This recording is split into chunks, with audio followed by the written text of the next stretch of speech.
should stop there.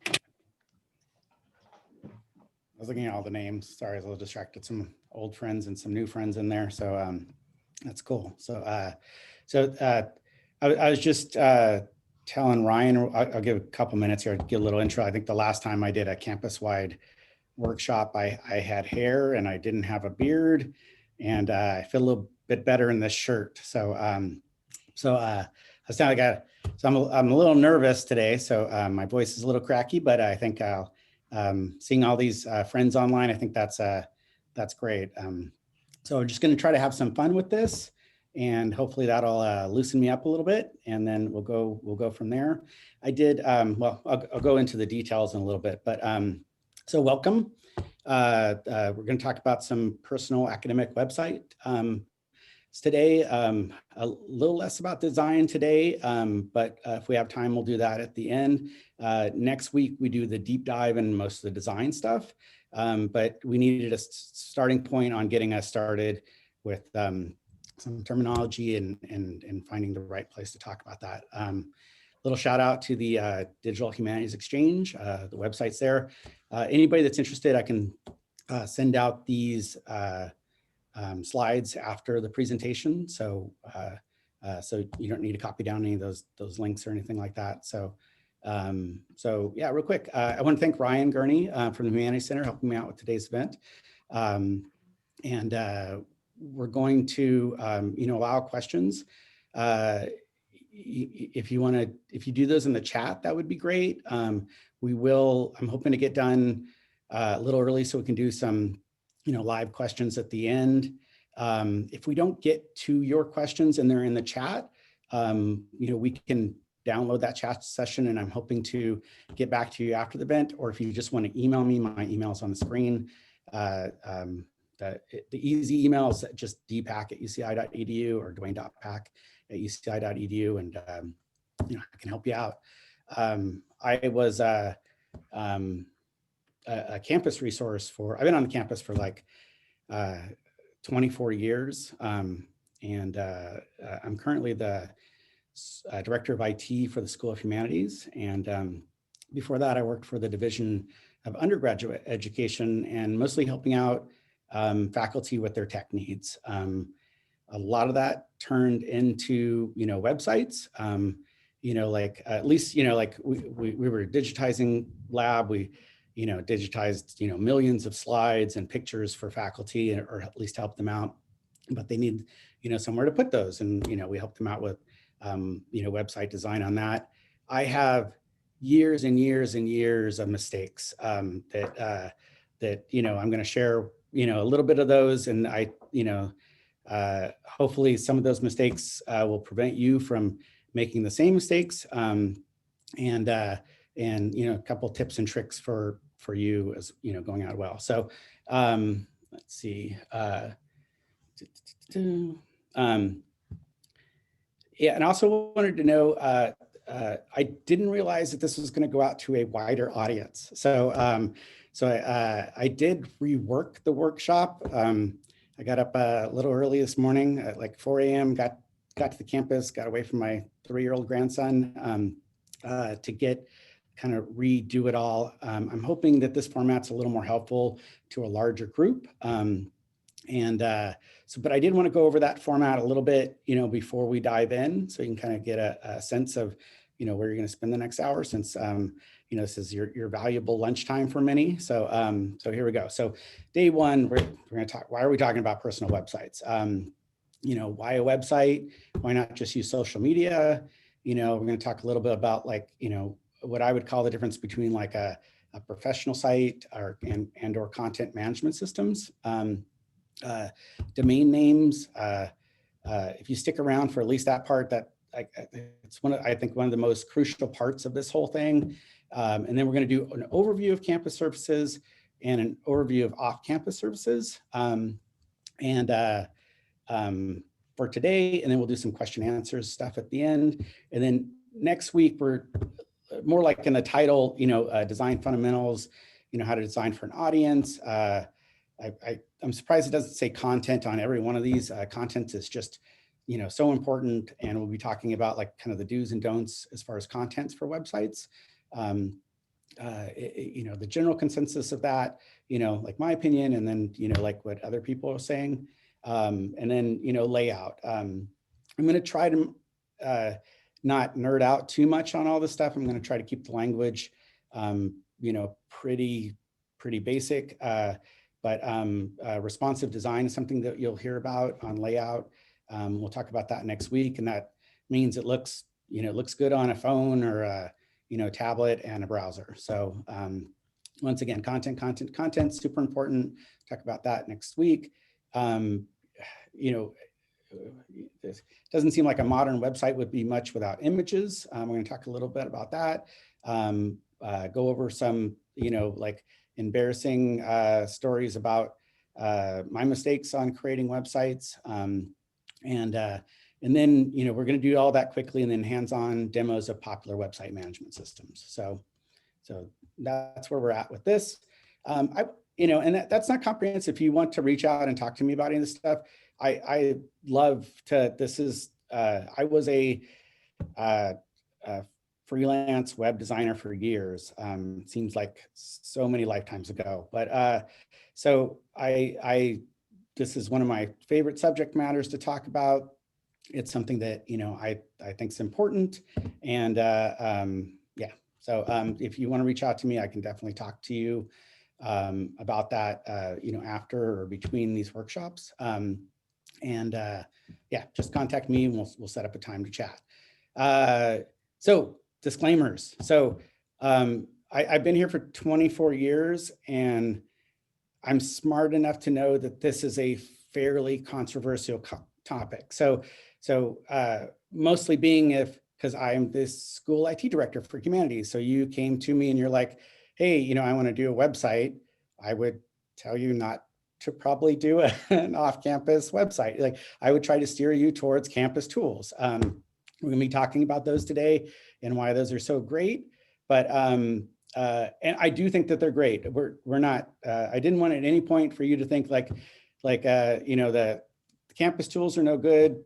Please go out and do some off-campus stuff. And with that, please check with your local computing support team. Sometimes that's your communications team, depending on what school and department you're in, and seeing what available resources are for you if you're doing a project that's connected to UCI. I know I saw some health sciences people. Those restrictions are even tighter for you than they are at UCI, sometimes not. But please, I just don't want like on Tuesday. I say y'all, by the way, when I'm doing trainings. My family's from the South. I have no idea. It's the only time I ever say y'all. But so I have to apologize for that. But you just reach out to your people, and so there we go. So, and believe it or not, UCI has policies and procedures for websites that are connected to UCI. I'm not going to open this page. Hopefully you will be working with someone at UCI for doing UCI content that shows all this, but it's pretty comprehensive, so make sure you're meeting those guidelines for UCI projects. So like I said, I don't like, well, I didn't say that on Tuesday, when you're like, oh, Dwayne told me to, go to Wix and make a website out there. And I get a call from your computer IT person going like, why would you tell people this? I just want to do these disclaimers above, so we're all above and board. So, okay, here we go. So why are we talking about this if Dwayne's going to get in trouble for it next week? Because I, for the last 24 years, I've been doing workshops. Sylvia Bass, who also gave me some advice on this workshop, and it's been, she works for OIT, and she's the WordPress person over there at sites.uci.edu, and she does so much more than that. But I collaborated with her on this project. So she's fantastic. And she even said, like, when she does these type of workshops, this is one of the main questions that we always get, what are kind of other resources when the UCI resources just don't fit. And then, and then it's like some, examples of those, originally one of the thoughts when I first broached the idea of this website was grad students, looking to have a permanent website for their, academic work that can travel with them no matter where they're employed. I get a lot of faculty that, work on very large research projects across, at least 2 or 5 universities. And, nobody wants a, well, except probably the faculty here, but, the other faculty are like, well, why can't my university be the one? And having an outside hosted website kind of takes care of those fights, and it helps collaborate. A lot of our UCI tools are built for UCI faculty and staff, instructors. So they might not even be able to get in to modify the content at a UCI site that they would need to do. So that would kind of fall on the UCI faculty or grad student to take care of those sites. And it just seems to make more sense to, to maybe host that, outside of the university. I'm sure that there's dozens of reasons to do this. I'll bring up some other reasons in a little bit too, when we get to, let me catch up on my notes over here.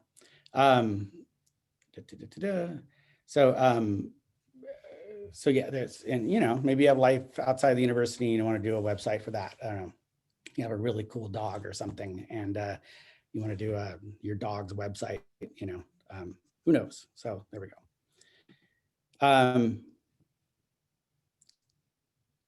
Ryan, should I stop there? Is there any questions that I need to? None have come through yet, but if anybody perhaps would want to raise their hand or have anything now, they can do that as well. Okay, cool. Yeah, okay, cool. Thank you. Yeah, let's chat, little, not a deep dive, but like a general conversation about websites. It's like I said, I've been doing this for way more than 24 years at my life at the university. The conversation is such a large conversation to have with somebody about, websites. Back when I did freelance work, you could find, someone's, high school, son that was like, oh, I'll do a website for you. And they did it for free, and they did it, they could done a great job. And, and then you have all the way up to, there's institutions on this campus that spend, hundreds of thousands of dollars on their websites. They're not always happy with those websites either, so you can spend that kind of money and not be happy with it.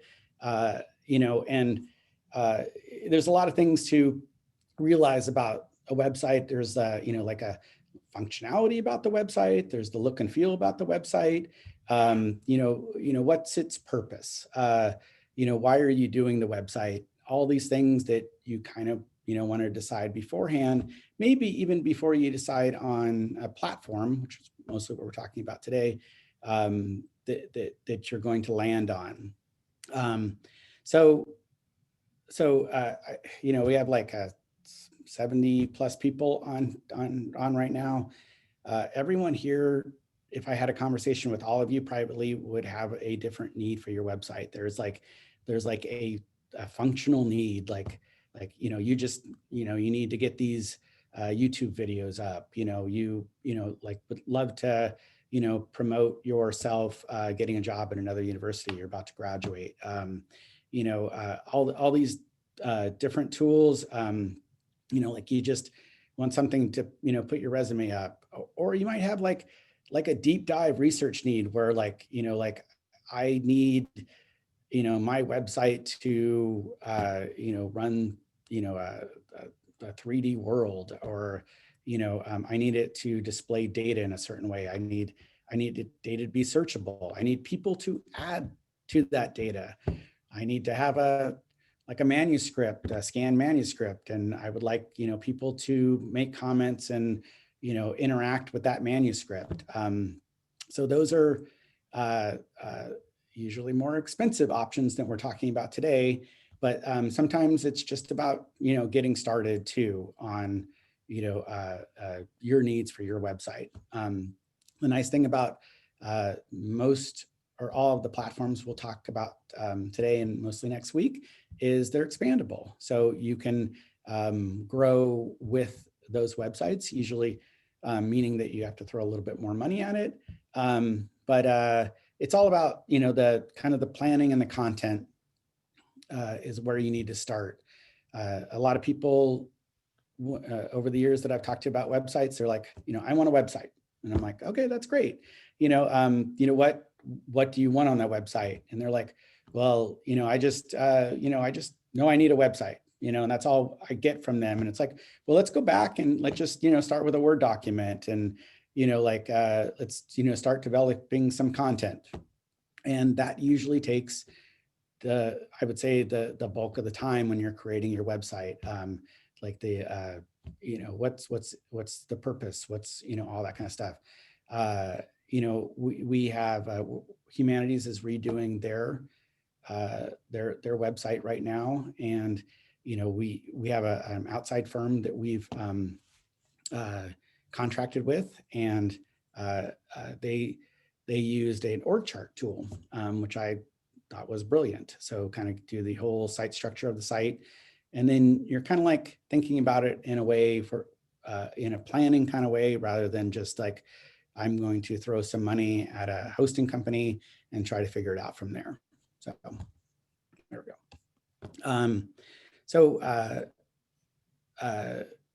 Let's see, how am I doing on? There we go. Oh, okay, I'm doing great on time. Why a website? I didn't get this question 20 years ago, but this is where most of my conversations are now. I would say a large group of people, mostly my 20-something kids, are like, I don't even know why anybody would have a website. We use social media, and I get that. And I'm not saying, I don't think it's a versus kind of like, it says versus up here at the top, but I don't think it's that kind of mode. I think there's enough room in the world for both, and you probably should have both. Your, Twitter, Instagram, whatever you're using account probably should link back to somehow to your website. And by the way, everybody's not on Facebook, Instagram, or Twitter. They usually people of, in academic, institutions and other are their first places started with a search engine, Google search. There's billions of searches, every day, through, I said Google, I should say that's kind of proprietary, I should say search engine, but because a lot of time people are, looking for solutions through all the social media and websites and everything, and that's where people start from. I still think that websites are very viable, and it's where I think most companies do their business. The other day we were looking up some restaurant for safe distancing takeout food, and they didn't have a website, so we were like we had to call them and see if they were still in business. We were just that's what people do. So there we go. So I still think they're viable. They're definitely viable for the university, and we'll talk about design a lot next week, but design does matter. So little quick story on that. My had a friend that she's a teacher, and she graduated from a history degree from UCI, and she brought students here every year to show off UCI and convince them to go here, which I thought was great. She did a tour with their students, and one of the students, I was talking to students, I helped out with the tours every year. And one of the students was like, I'm like, oh, what do you think about UCI? And they're like, well, I'd never go to UCI. And I'm like, oh, why? And I'm like, well, I went to their website and it sucked. And I'm like, okay. And it did then. This is a long time ago. It was a really poor website, but the design elements do matter and all that kind of stuff too. So there we go. Okay. Dwayne gets off topic. That should be like a list at the bottom of these pages. So,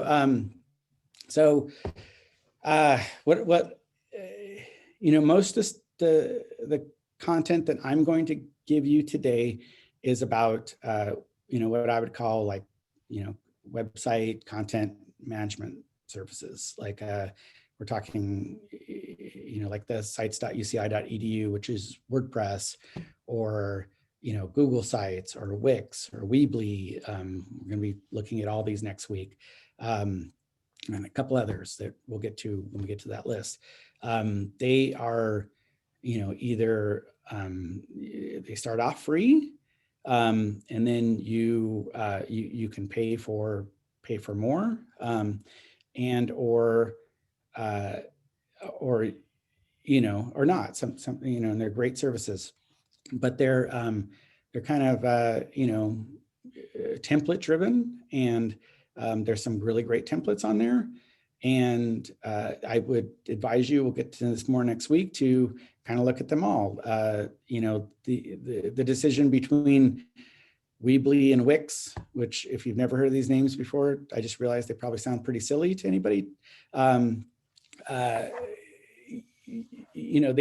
The difference might be that you just like one of the templates on Wix better than you like it on Weebly. That could be the main difference on why you choose one over the other, because most of the features behind that are pretty similar.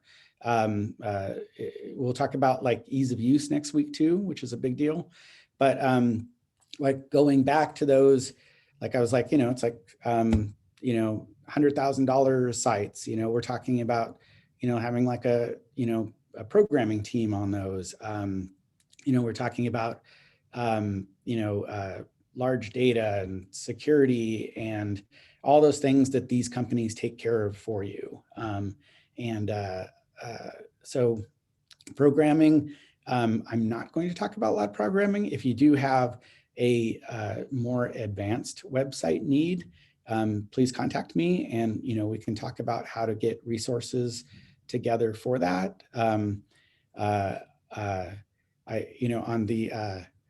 There's one faculty I know that I could talk about now all the mistakes I've made recently on hiring an outside programmer too. So I've got some background on definitely some things not to do, and hopefully some ways to go better into the future. When someone says hosting, they're usually like GoDaddy is a very popular hosting company.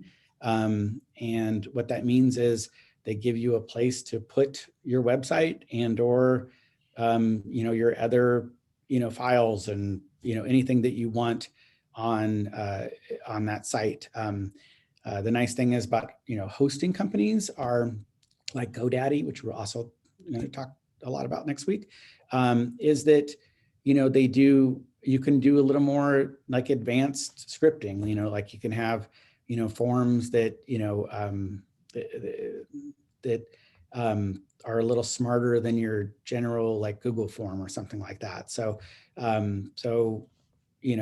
little more advanced stuff. Talk about a little bit next week, but I am going to be talking about the little more of the Wix, Weebly, Google Sites, WordPress kind of things that I think that most people can start up quickly.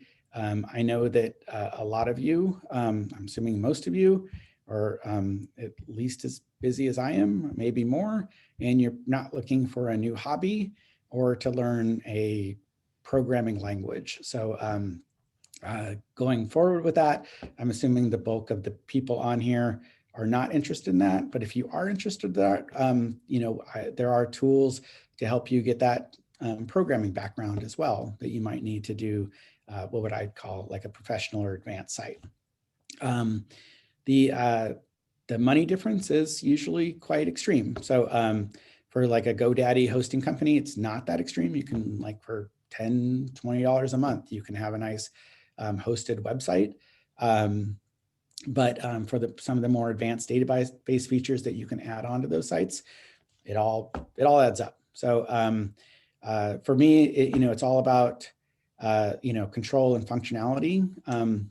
If you need a lot more control over the design, if you need a lot more control about the features, and if you need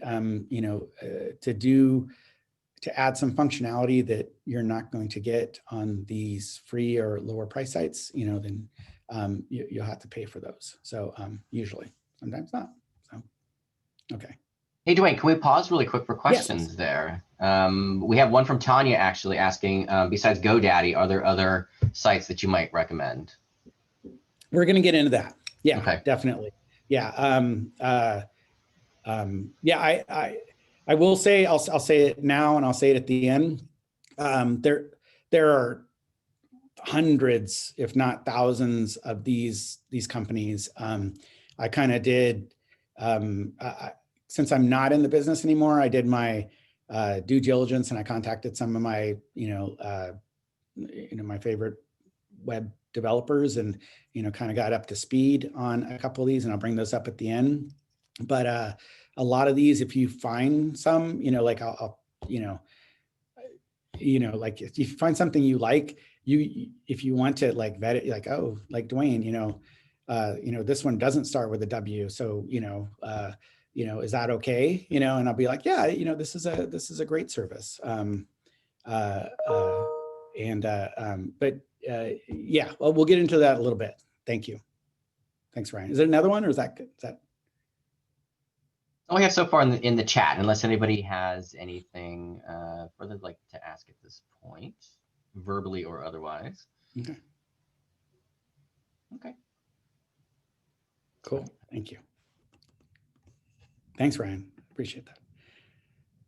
Nice to breathe too. I don't do that a lot. So, thanks. Domain names. So this is like one of like my favorite topics. So why do we need a domain name? And I was gonna do this, change the name to protect the innocent thing, but I just won't mention. I was gonna make up a name, and I just couldn't come up with something cute. So I worked with the faculty years ago, and the whole point of the story is they're no longer at the university. They did not make tenure, which they were fantastic. There must have been something behind that, because I just it's just a great instructor and all that kind of thing. It was really too bad. So while they were here for a very decent amount of time. They were here for over 5 years or something like that. And they wrote, they published like faculty do, and in their published, they have links to their website, and those links were UCI.edu, blah blah blah, something. So when they left the university, they lost those websites. So all of those publications have hundreds of broken links, which is a real shame. So why is a domain name nice? Because it's nice sometimes to have that, what I would call, nothing's forever, but like a forever resource. It's one of the first things that I do when I meet with the faculty that's, especially faculty that are like retiring. We usually get like a Dwayne Pack.com type website. So when you have that domain name, and they're cheap, by the way, they're like dollars, like they're very inexpensive, and they prevent things. So like when you host with a service like sites.uci, it comes up with, and by the way, there's a strength in this too. There's a strength in having, when you're a grad student, or faculty or anybody, and you have a, we're a top tier university. So having a website at UCI is a big deal. You should be proud of that. So, and there's some strength in that, but keep that and also have a website address that maybe points to that sites.uci.edu/Dwayne Pack. You can point that your URL, domain name, all that kind of things wherever you want, and those can change. So say like, you're at UCI this week, and next week, you've won the lottery, which is sizable right now, and you retire, but you'd still like to, like have a website to brag about your winnings. So, you can, have that DwaynePack.com website. That doesn't exist, by the way, so don't search for it. Point at something else, like, your new WordPress site because you've, retired from the university. So you can point that at some of the UCI services, and you can point that to any outside university, and the technologies change. So like, you might outgrow Wix and you want to move to GoDaddy. Your domain name can go with you. That faculty's publications, the exact links to the from the publications might have changed, but if they had, their name, dot whatever, it would have just given an error message, and they probably still could have found those documents. So they didn't lose those forever, which is great. I don't know if there's any questions. I do want this to make sense to people, but I don't know if there's any questions on there. I do have like where to buy a domain name. A lot of the hosting companies, Ionis was new to me. There's one of the ones that was recommended, like GoDaddy. When you're signing up, you can just, also, they're like, oh, do you also want a hosting name? And you can just add, that hosting name to your, your domain name to your hosted account. And then, you kind of pay an extra couple bucks to there. I did add, kind of a fun bonus name. A bonus thing is like, you can have your own email then too. So Dwayne at DwaynePack.com seems to be, a little much. I'm not that kind of guy, but, you could have like, contact me at DwaynePack.com, something clever like that. And it's a nice alternative to your standard kind of email address. And you can also, usually have a couple email addresses for your, friends or family, or your research partners, or, whoever's collaborating with you on your site. Yeah, they couldn't be any easier to set up. Probably, I do get a lot of questions on like, how do you choose a domain name? And, I'm sure you're all more clever than I am. So, I worked with Ian Granger, and he always was like, when you're coming up with a name, it's always a color and an animal. So, like blue monkey, or something like that, if you want to do something fun. I always just like keeping it professional in the, like I used to have DwaynePack.com. And it's kind of nice because I don't have a John Smith kind of name. So, so I can get away with that, but you might have to get a little more clever if your name is already taken for a domain name URL. So, okay. Kind of pause there for a sec. I can breathe. I'm less nervous now. Ryan told me at the beginning it went away after 10 minutes, and it did. So Ryan's right. So I'm telling you, 10 minutes, that's the magic mark. Yeah, it's a little longer than 10 minutes. Yeah. So overview of campus services. So if you were a humanities instructor or staff, and you were like, I need a website that's, for doing something outside of, your normal department needs, which would go on our regular website, I would point you to sites.uci.edu. It uses WordPress as a technology. I'm going to have some notes here about it because it just, there's big changes for sites.uci.edu. UCI no longer hosts it anymore. It's actually hosted by a company called Campus Press. And they're the leading provider for WordPress sites for higher education. I don't get any money for telling you that. Why does that matter? Because because I know some of you probably rolled your eyes. We're like, oh, I tried Sites. It's better now. It's so much better now. I've always liked it. I thought it was great. It met most of my needs. Our digital humanities sites on there.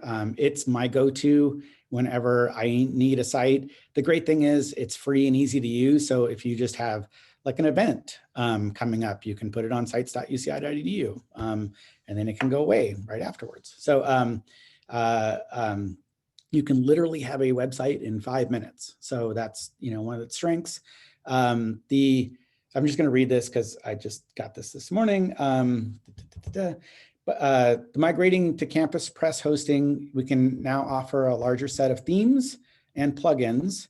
Campus Press has a large library of plugins curated for higher education that will help extend what you can do on your website. And the big difference now is that you can enable plugins directly from your dashboard, which you would have to do a ticket through OIT to do before, which is great. So all good stuff. So if you use Sites before, I would, and you didn't like the, what X, Y, or Z, I would check them out again. Another, a lot of grad students that I've worked with to do websites on Sites. Another one of my favorite features is, if they don't get employed here at UCI and they go somewhere else, they can export their site out of the WordPress sites.uci.edu and import that into WordPress and take that wherever they want to. So another, kind of what I would consider a fairly big feature of sites.uci.edu, which had a different name because it's kind of hard to say that over and over again. Google Sites. So on the opposite of Sites, I've never been a fan of Google Sites necessarily. I revisited that. They're on their, their next big version of that, and it's much better themes and functionality. We'll be talking, by the way, we'll doing deep dives into these next week, or deeper dives. The nice thing about Google Sites is if you're using your site to teach with or doing anything with students, Google Sites is great. If you don't know, our undergraduate students have Google, and they have access to Google Sites. I've done several projects with several classes where the students have created websites or blogs for the class with their Google Sites. A couple of the cool things that students that I was working with them, they were able to send their link, their Google Sites links to their family, and they're like, hey, this is what I've been working on in class. I thought that was fun. But anyways, Google Sites definitely better than it used to be. Definitely free. Our Google Sites on campus license allows for unlimited storage. So you can have a pretty large site there. Unlimited's big. So so you might want to check that out. We'll be talking about pros and cons next week a little bit more. And I do have a note for any faculty on here. Don't forget to update your faculty profile page. I have some faculty that they create their own, their own website, and they, try to point people. The faculty profile page can point to your new website, but please update that content regularly as well. That's where most of like the media and news goes, and a lot of data is mined from those sites, and it might not be mined from your own personal site. So just a little note there for faculty. A little note for faculty. Faculty have their own faculty. I think it's faculty.sites.uci.edu. You get a little more storage. It's not as easy to create. You have to create an OIT ticket to create it. They do that fairly quickly, and they will set it up for you. They'll set up like a little sample page site to get you up and running based on your needs. And I thought that was very nice of them. So, okay. Oh yeah, once again, it's so funny because I'm your local IT department for humanities, but check with your local IT department in your school. They might have hosting and other services that can be more customized than those tools. Depending on where you are, you could have a whole slew of great tools. We'll be talking about it a little next week, but if you're in humanities, whether you know it or not, ArcGIS makes a product called Story Maps, which is really great. Story Maps is all over the place. Like a lot of news outlets use it for cool ways to display data and stuff like that. We'll be showing you that next week.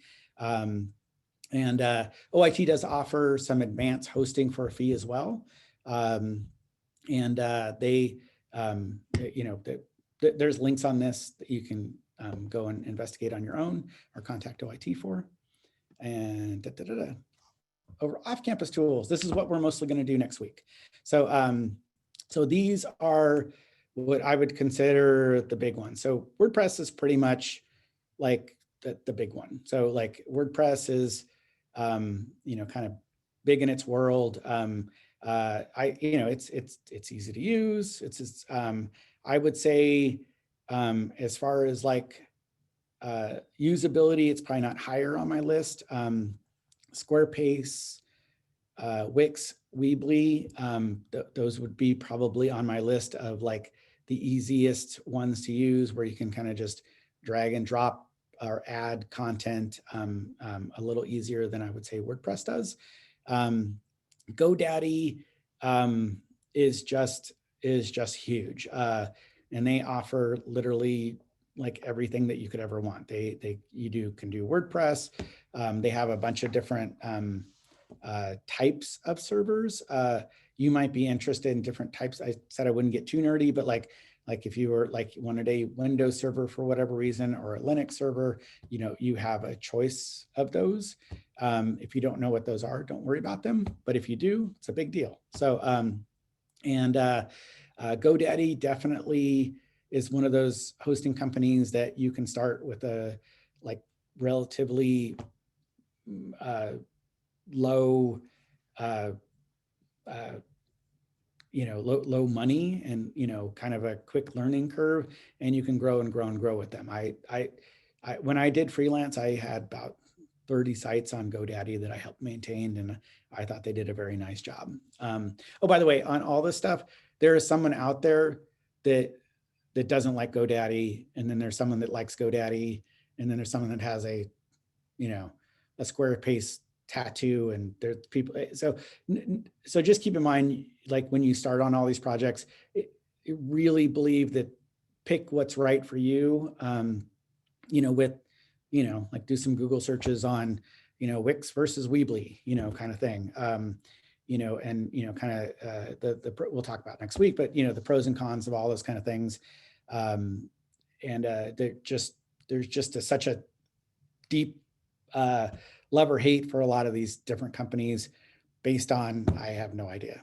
I guess people just need to love or hate stuff. And then, like I said before, the story maps from ArcGIS and Google Sites will kind of, if that one's at the bottom, we'll kind of touch on that one. I think we'll kind of do some pros and cons on that too. So Dwayne, may we pause for some questions for just a moment? Yeah, we're at the end. It's the questions one, so it's perfect time. And by the way, I would love to meet this person who gets a Squarespace tattoo. What type I'm sure of human I'll look is it up this? later. Okay, so a few questions. Robert asks a very good question. For personal domains, is it better to use .us, .net rather than .com? I have to look this up again. Back when I used to do websites, like I always recommend if you were a real business, like you had a business, like it was really important for you to get a .com. That seemed to be like people didn't think you were cool or serious unless you had a .com. And then I really and then after that, we used to use .nets a lot. The .us's, like definitely, like if, depending on what you're doing, like, academically, that might be more important. But I would say, like the .com, the .nets were definitely a little more popular. The other thing is like, I don't, what I would call like a URL cheat. Don't like say DwaynePack.com is already taken. And I'm like, oh, that stinks. Well, I'll just get DwaynePack.net. The autocomplete for most browsers is the .com. So they're just, all you're doing is giving somebody, this other Dwayne Pack, whoever he is, with the Squarespace tattoo, probably, he's, going to get most of your content. So, my big recommendation is not cheat. The other thing too is based on that, if you really, what we used to do for most businesses is get, like the .com, the .net, maybe the .us, they're so cheap.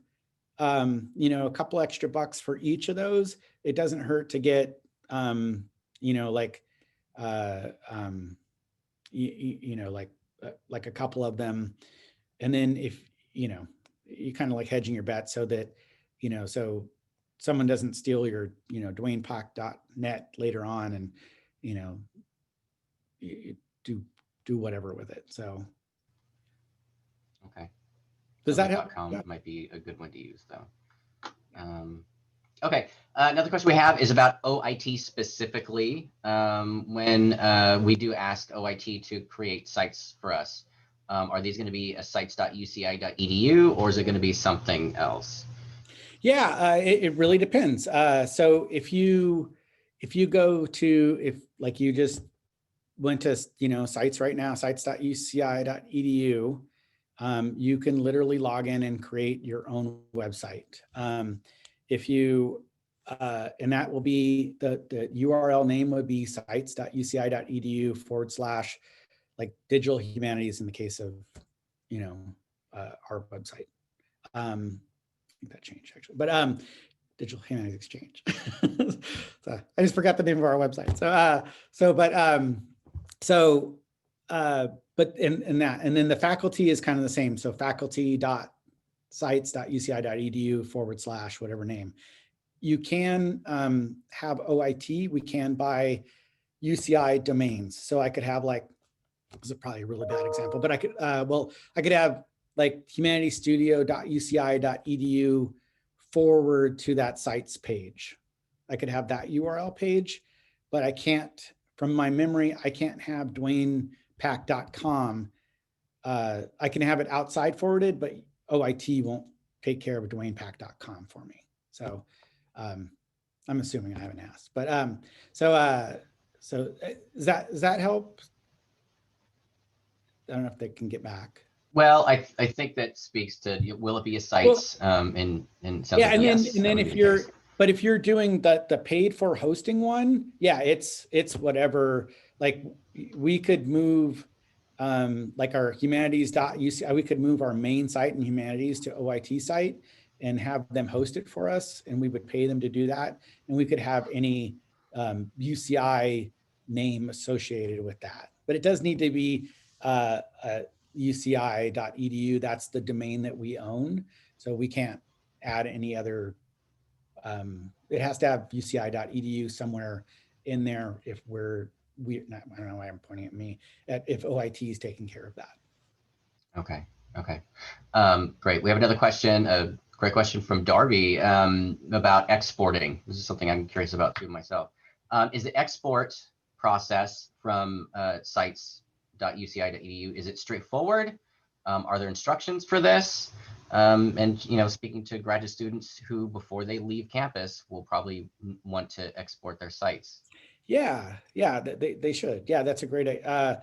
I will, anybody that I'll send those directions out. Yes, there's directions for doing that. And I have them somewhere. If I remember, it was fairly straightforward. But I will admit that I haven't done that since they moved to this new company. So I have to imagine that it's only easier with the new company, but I'm actually, that is actually a great question. I actually haven't done that since they moved to Campus Press. Okay. In terms of getting that link out, what would be the easiest way to get that out to everyone? Maybe include it in this slide presentation. If anybody wants it like now, like just email me today and I'll get that to them. I don't know if that's something that the entire group wants, but it'd probably be easier if someone just emailed me, but I can send that out to, I can include that with the slides, if you will. When I include that with the slides, I'll just have a link to those instructions for anybody that needs that. So yeah, I think that'd be great. All right, good. And then another question from Rhonda. Let's see. How do you know what the faculty are using for SOM versus UC Irvine campus?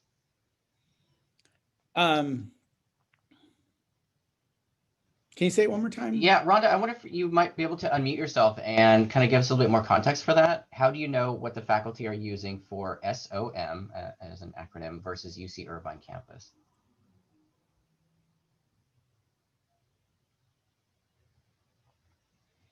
Yeah, if Rhonda can't get on, I'll look into that as well.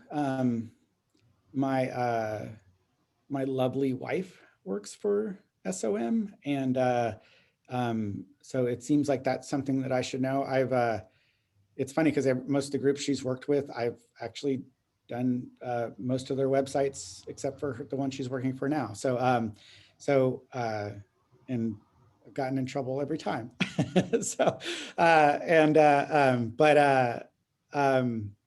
Yeah, let me, as far as like what the faculty can use, I'm pretty sure that, because I know that the School of Medicine has a very nice website that has their information in it, just like we do for our faculty. But if they wanted something more robust than that, I'm sure there's rules for that. And I'm going to look up the policies and procedures for SOM on that. So if they want to reach out, Rhonda, I can look up your email, but if you want to reach out directly, I'll try to email you afterwards if anybody has those kind of questions. Jim Davis would definitely be the contact person over in SOM to find that out, though. But I don't mind looking it up for you. That's something that it would be nice for me to know, actually. Okay. Just a note to everyone, I will drop Dwayne your email back into our chat before we end here. So it's in there already, but I'll drop it again just so everybody can have that more recently placed in the chat to use later. Tanya's got another great question. Bluehost, do you know of it? If you do, what's your opinion? I don't, but you know what I was going to say, my last outgoing comment when we finally done, if there are companies that you heard of, that whole list of what we were doing next week is based on UCI folks asking me questions about those services. So I can easily look at, I'm sorry, Bluehost. Okay, let's see. Yeah, I'll look up Bluehost too. It might be one of those that I actually like better than all the ones that I mentioned, and that could be the top pick for next week. So but I'll look into that for next week's session. And if anybody else has something like that they want to bring up now or email me in the next before the next session, please do so, and I'll let them know. Okay. I'm always looking for the next great hosting company. So yeah, I've heard of that one, recommended a few times too myself. Okay, Kevin's got a question. If he wants more information about website design aside from just the workshops that we're doing here, can you point Yeah, everyone I have. toward, Yeah, good website making services or yeah, design. yeah.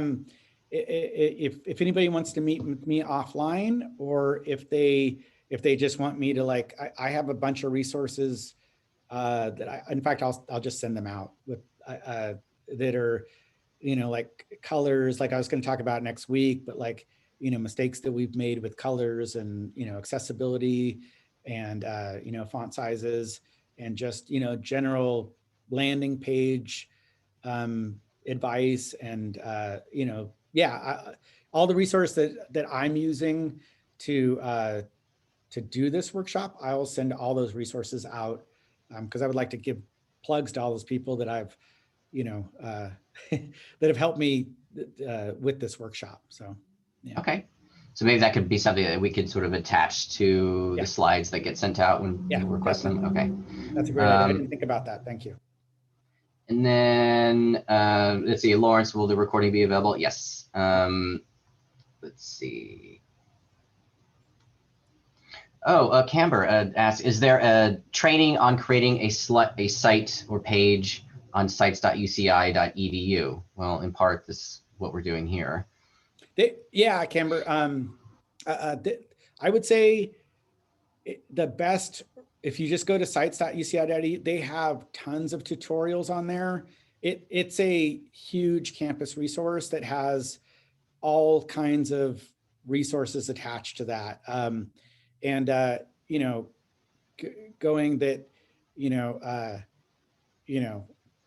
you need anything, Camber, I'll help you out. Camber is one of my friends. So Okay, great. All right, so we have 3 minutes left, so we'll see if we can squeeze in a few more. So one way she asks, for a research lab, will a domain name of .org be better? Yes, I think so. Explain the difference between WordPress.com and WordPress.org when we build a site. Oh, I have no idea. That's a great question. I'm going to look that up. Well, I did have this thing I was supposed to read that I'm not an expert in everything. So like, but in my field, everything changes for 3 months. So anything that I knew 3 months ago changed anyways, but I'll look that up and I'll send that out.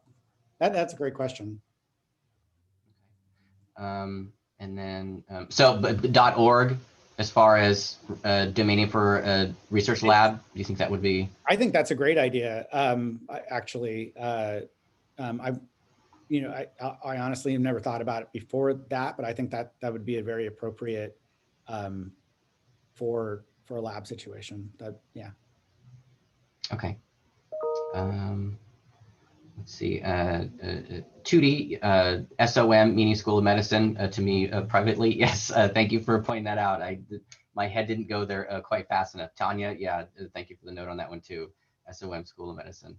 I spent so much time in the School of Humanities. Sometimes I forget what the other acronyms for other schools I should have are. said that one out loud for the others that may have never heard of School of Medicine said like that. So yeah.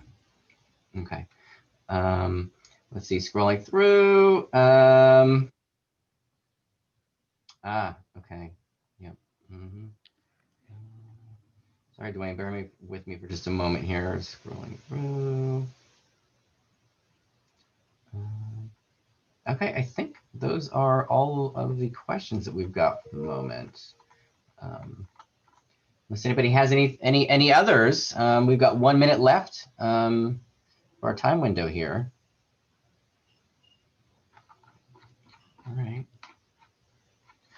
Well, Dwayne, thanks so much for doing this. So maybe, Dwayne, what you and I can sort of collaborate on afterwards is getting the slides out to everyone, and then making sure that we have the recording of this session easily available.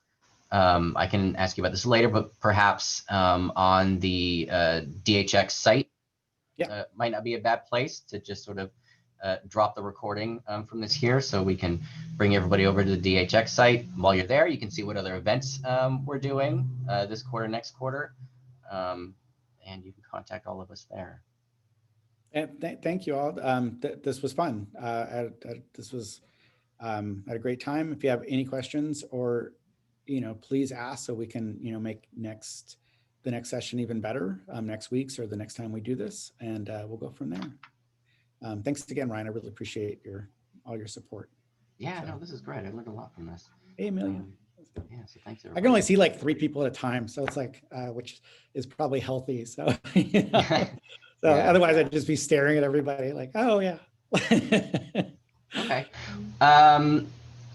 Oh, last question. Are we going to use the same Zoom link for the second session? This is going to go out as there's going to be a separate link for this. So keep your eyes on your email for that.